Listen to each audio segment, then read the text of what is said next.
Did you know that the wrong soil could be the reason your vegetable garden is struggling? Yep, even if you're planting, watering, and pruning at the right time, bad soil could ruin it all.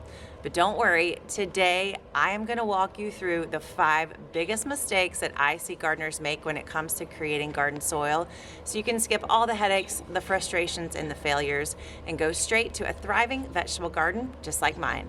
And if you stick around to the end, I'm going to tell you my favorite soil blend that makes all my vegetable gardens grow like crazy. First off, don't put fresh animal manure into your vegetable garden soil. Fresh manure is too hot for your vegetable garden plants and will end up burning them almost immediately. Next, before you choose a manure, you want to be sure you know the animal breeder. A lot of animals have been treated with antibiotics and other medicines or chemicals that you really don't want trickling down into the manure and eventually into your garden soil. So be sure you know the farmer or the breeder of any animal's manure you want to include in your garden soil. The second mistake to avoid when setting up your garden soil is using peat. Peat is a common garden additive to almost all garden soils. In fact, some of my favorite garden authors have a soil mix that includes peat in it.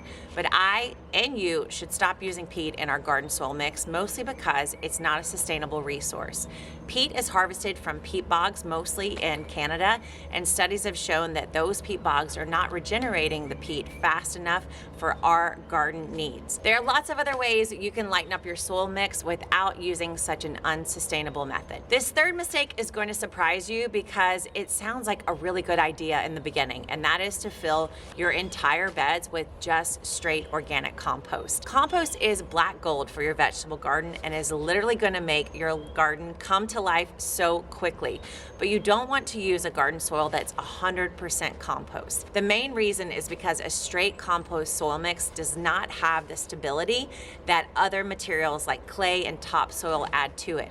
So even if your garden takes off and thrives for the first season after you set up the soil, that soil is going to deplete and decrease almost by half within the first season. So compost is a great component of your garden soil. I'll tell you about that at the end of this video, but you don't want it to be 100% of your garden soil to start with. The fourth mistake you want to avoid when it comes to creating your garden soil is including synthetic fertilizer in your garden soil blend. The whole point of growing a vegetable garden is for it to be organic, to sustain yourself with great nutrients and vitamins so that you know every single step that went into growing your own food. And the last thing we want to do is add in synthetic chemicals into our diet. So if you have them in the soil, guess what? They're going to end up in your food, which means they'll end up on your plate. There are so many other reasons not to use synthetic fertilizers in your soil.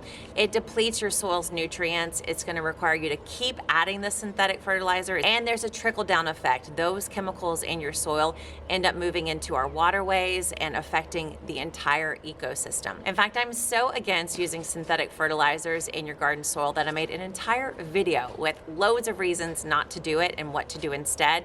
So you can check that one out right after you finish this one. The last mistake that I want you to avoid, and this is the easiest one to make, is having lots of little wood chips in your soil blend.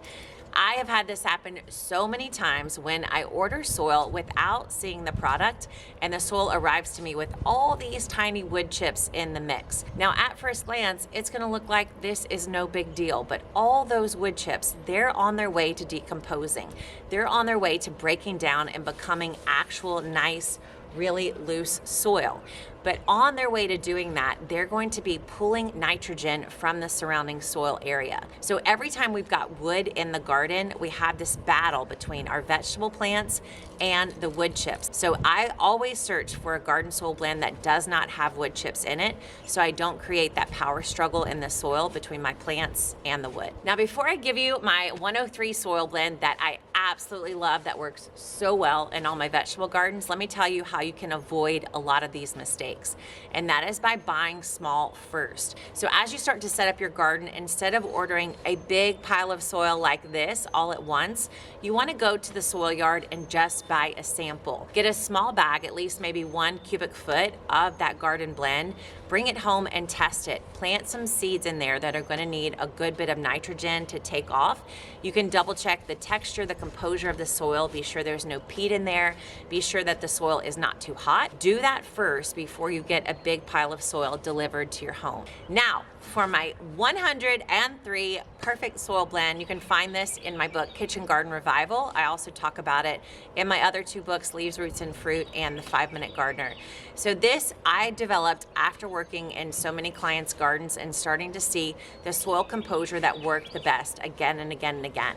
And it's essentially a sandy loam soil, a third topsoil, a third coarse sand, and a third compost, and then a little bit of earthworm castings or decomposed animal manure. Now, this topsoil needs to not be a sandy topsoil. So if your topsoil in your area has a lot of sand in it, then you're going to want to decrease the second component, which is coarse sand. Coarse sand acts as a soil loosener. It starts to break up that topsoil, so there's more air pockets, there's more places for the vegetable garden roots to grow, there's more pockets for the water to go. The third part of this blend, so this is when the compost comes to play. We do definitely want compost in our soil blend, just not 100%.